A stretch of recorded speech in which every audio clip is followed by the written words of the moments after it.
हमने कहीं इंटरव्यू में सुना था कि सर कह रहे थे कि ये जो भी कविता लिखते हैं उसके लिए ऐसे कॉपी पेन का इस्तेमाल नहीं करते, फोन पे ही लिख लेते हैं, बल्कि इन्होंने अपनी किताब भी जो है फोन पे लिखी थी। बिल्कुल। कभी आपने चेक किया है कि ये अपनी किताब लिख रहे थे या किसी की किताब पढ़ रहे थे? ऐसा कभी होता, कभी आपने ऐसे फोन पढ़ा हो तो वैसे ही चेक कर लिया?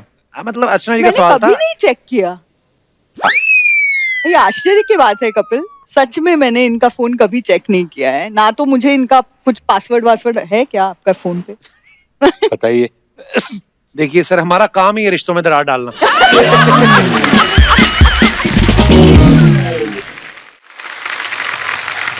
सर मैंने एक बड़ा मजेदार किस्सा सुना था कि आप जब दुश्मन फिल्म रिलीज हुई थी उसके बाद आप दिलीप साहब से मिलने गए थे। जी। तो क्या कहा था सर उन्होंने आपसे फिर? दिलीप साहब, और ये बहुत अच्छा हुआ कि उनसे मेरी मुलाकात हो गई। मैंने उनको चरण स्पर्श किया। हमारे लिए तो ये एक अद्भुत बात थी और ये लगता था कि जैसे कि कॉमिक बुक में से कोई एक सुपर हीरो निकल के आता है। उन्होंने पीठ पे हाथ रखा और बोले, बरखुरदार मैं तुम्हारे काम से बहुत मुतासिर हूँ। वाह। अब ये सुन के तो मतलब मुझे लगा कि ये मुझे जानते भी हैं। वाह। ये अपने आप में एक बहुत बड़ी उपलब्धि थी। बोले कि मैं आपको कुछ सलाहियत देना चाहता हूँ। बोले कि एक तरफ आइए, और ले गए मुझे और मुझसे कहते हैं कि बरखुरदार याद रखना कि चाहे तुम हो या मैं, हम सब खिलौने बेचने वाले लोग हैं। वाह। और हम सब की टोकरी में एक निश्चित संख्या के खिलौने हैं। तो अब ये तुम्हारे ऊपर निर्भर करता है कि तुम अपने खिलौनों को 5 साल में बेच दो या तुम अपने खिलौनों को 50 साल तक बेचते रहो। बोले मैं दिलीप कुमार हूं और मुझे फिल्मों में 50 साल हो गए और मैंने अभी तक मात्र 55 फिल्में की हैं। वाह, क्या बात है। तो बोले ये याद से और बहुत खबर से अपने खिलौनों को धीरे धीरे बेचना। वाह। तुम लंबे जाओगे, क्योंकि महत्व इस बात का है कि दुकान कितने समय तक खुली रहती है।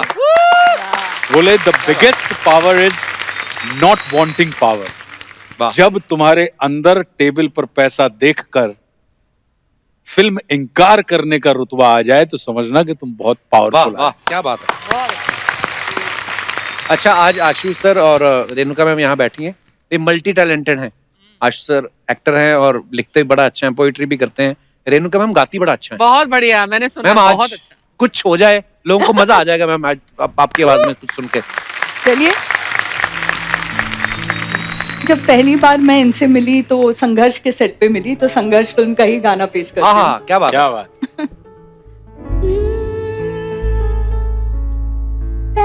पहली बार पलिए, दिल गई हार पलिए, रब्बा मैनू प्यार हो गया। दिल का करार हो गया। क्या बात है। हाय, दिल का करार हो गया।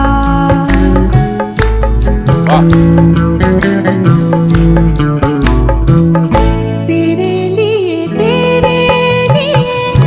मरता है माहिया, फिर क्यों जुदाई से फिर डरता है माहिया। तुझ पे जान सार पड़ी, दिल गई हार बलिए, रब्बा मैनू प्यार हो गया। क्या बात है। दिल का करार हो गया। बहुत अच्छे। दिल का करार हो गया। क्या बात। वाह वाह वाह, क्या बात है। बहुत बढ़िया। वाह, थैंक यू, थैंक यू। वाह, सुपर। क्या बात है सर, क्या चॉइस है आपकी।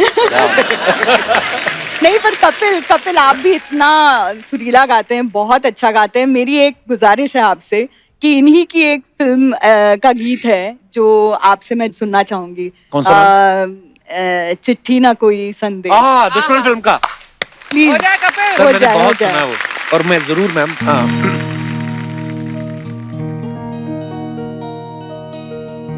चिट्ठी न कोई संदेश। क्या बात। चिट्ठी न कोई संदेश, जाने वो कौन सा देश जहां तुम। लिया। क्या बात है।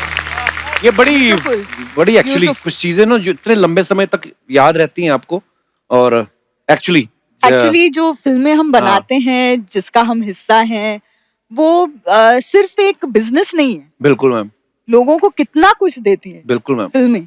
अभिनेता या हम और आप जो होते हैं, ये परिस्थिति भले ही ना बदल पाए, लेकिन मनस्थिति बदलने में बहुत सक्षम हैं। बहुत क्या बात। और ये कहा जाता है कि मन चंगा तो कठौती में गंगा। वाह। वाह।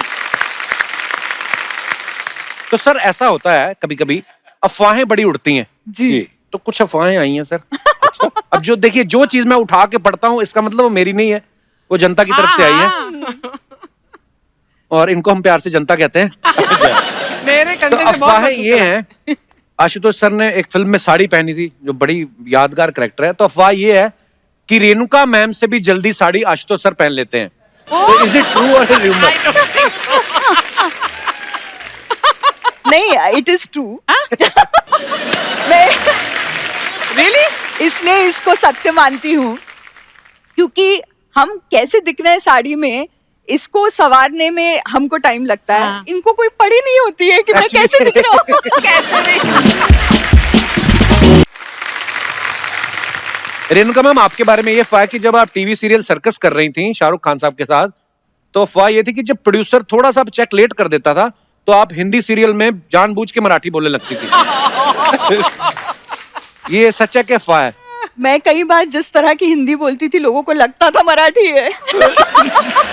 वो जैसे हम पंजाबी लोग, जब अब तो फिर भी काफी सुधार हो गया, नहीं हमारी हिंदी ऐसी लगती थी कि पंजाबी बोल रहे हैं हम लोग। नहीं, पर एक शाहरुख जी का ही किस्सा है सर्कस का, अच्छा। जो मैं शेयर करना चाहूंगी यहाँ Please. पर, कि क्या होता था कि अजीज मिर्जा जो हमारे डायरेक्टर साहब थे, जो मेरे मेंटर हैं, तो उन्होंने मुझसे हमेशा कहा कि रेणुका, आप ना हिंदी पढ़ा करो, और मराठी का जो लहजा आता है आपकी बातों जी। में वो चला जाएगा, और आपको हिंदी में काम करना है। तो मुझे सटीक लगता था। तो हमारे साथ रेखा सहाय जो हाँ। एक्ट्रेस थी, चेची का रोल करती थी, तो उनको बड़ा बुरा लगा। उन्होंने कहा कि भाई, शाहरुख खान की पंजाबी एक्सेंट है, उनको आप कभी कहते नहीं हो, हाँ। और इनकी तो मराठी ज्यादा शुद्ध हिंदी बोलती हैं ये बनिस्बत शाहरुख खान के, तो आप उनको क्यों नहीं बोलते? तो अजीज अंकल को लगा नहीं भाई, हमारे यहाँ तो इक्वालिटी है, होनी चाहिए। तो उन्होंने शाहरुख से भी कहा कि ये जो आराम से कहते हो, वो आराम से नहीं है, आराम से है। नाराज जो कहते हो, नाराज नहीं है, नाराज है। तो एक सीन में उसको मुझे फॉलो करना था, हमारी कुछ अनबन हो गई थी, तो मेरा किरदार मरिया, और उसको मुझे कहना था कि मरिया, तुम मुझसे नाराज मत हो। हाँ, तो चूंकि उसको डांट पड़ी थी नाराज के बारे में, तो बेचारा वो ये कर रहा था मन में कि नाराज नहीं नाराज, नाराज नहीं नाराज, नाराज नहीं नाराज। अच्छा, उस समय भी उनको देखने के लिए 20-20 हजार की भीड़ इकट्ठा होती बहुत थी। पॉपुलर सीरियल हाँ, था, जी, रत्नागिरी में। तो हम शूटिंग कर रहे थे, और मैं चर्च से बाहर निकलती हूँ और बहुत लंबा वॉक लेके उन तक पहुंचती हूँ। उसके बाद उसको ये लाइन कहनी थी कि मरिया, तुम मुझसे नाराज मत हो। तो चूंकि इतना उन्होंने रट लिया था कि नाराज नहीं नाराज, नाराज नहीं नाराज, तो जब मैं वहां पर पहुंची, सारे लोग देख रहे थे अब शाहरुख खान डायलॉग बोलेगा। उन्होंने कहा, मरिया, मैं अनार हूं।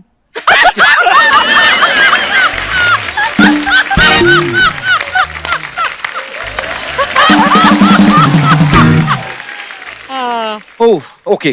तो रेणुका मैम, एक और अफवाह आपके बारे में ये है कि स्कूल में टीचर आपको रेणुका शहाने की जगह गलती से शाणे बुलाया करती थी। इज इट ट्रू शाणे? मैम? शाणे मतलब नहीं, वो वैसे नहीं था, लेकिन हमको बचपन में, चूंकि मेरा भाई मुझसे 2 साल छोटा है, अच्छा जी। और हम टिकट काटे थे, तो मेरा फुल टिकट, उसका आधा, तो अच्छा। हमको 1.5 शाणे जरूर बुलाते थे। क्यूट। अच्छा, आशुतोष सर कविताएं भी बहुत अच्छी लिखते हैं, स्टायर भी बहुत अच्छा लिखते हैं। अभी हाल ही में आशुतोष सर की जो बुक है राम राज्य, सर वो प्लीज उसके बारे में हमारे दर्शकों को कुछ बताएं कि उसमें क्या है राम राज्य बुक? राम राज्य जो किताब है, वो अभी तक हमने जितना भी पढ़ा है, हम ये मान के चलते हैं कि भगवान राम के चरित्र को पढ़ा है जी। लेकिन ये राम राज्य जो है वो मर्यादा पुरुषोत्तम के जीवन दर्शन के ऊपर है। अच्छा जी। अक्सर ये माना जाता है कि अगर परमात्मा राम ईश्वर हैं, तो ईश्वर का सानिध्य किसी भी अपूर्ण व्यक्ति को पूर्ण करता है। बिल्कुल। लेकिन मेरे सामने ये प्रश्न खड़ा होता था कि ऐसा कैसे हो सकता है कि भगवान राम के संपर्क में आने के बाद कोई शूर्पणखा के नाक कान काट दिए जाते हैं, उसे अपूर्ण कर दिया जाता है। हम्म। तो कहीं ऐसा तो नहीं कि कोई और बात हो और हमने किसी और चीज को समझ लिया हो, जी। जबकि सिर्फ इसलिए कि उसने अपनी वासना को ईश्वर के सामने रखा। जबकि ये कहा जाता है कि अगर ईश्वर के सामने वासना आप रख दें तो वो उपासना में परिवर्तित हो वाह, जाती है। Yeah. तो ये ऐसे फिर सरस्वती जो है वो विद्या की देवी है। जी जी। अगर उनकी कृपा हो जाए तो अशिष्ट व्यक्ति विशिष्ट हो जाता है। फिर ऐसा कैसे हो सकता है कि कोई सरस्वती माता कैकेयी की जिह्वा पर बैठकर उनकी बुद्धि को भ्रष्ट कर दे? फिर यह कहा जाता है कि रावण ने तपस्या की अमर होने के लिए, लेकिन ब्रह्मा जी ने भी मना कर दिया, शिव जी ने भी मना कर दिया। तो फिर रावण की नाभि में अमृत कुंड क्या कर रहा था? अगर अमृत कुंड है इसका मतलब है कि वो अमर है। तो फिर वो अमृत कुंड कौन सा है? तो ऐसे कई सारे प्रश्न थे जो हमारे दिमाग में खड़े होते थे और उन तमाम चीजों को लेके राम राज्य लिखी गई। और ये एक आनंद का विषय है कि लोगों को वो बहुत पसंद आ रही है। क्या बात है सर, हम भी जरूर पढ़ेंगे सर।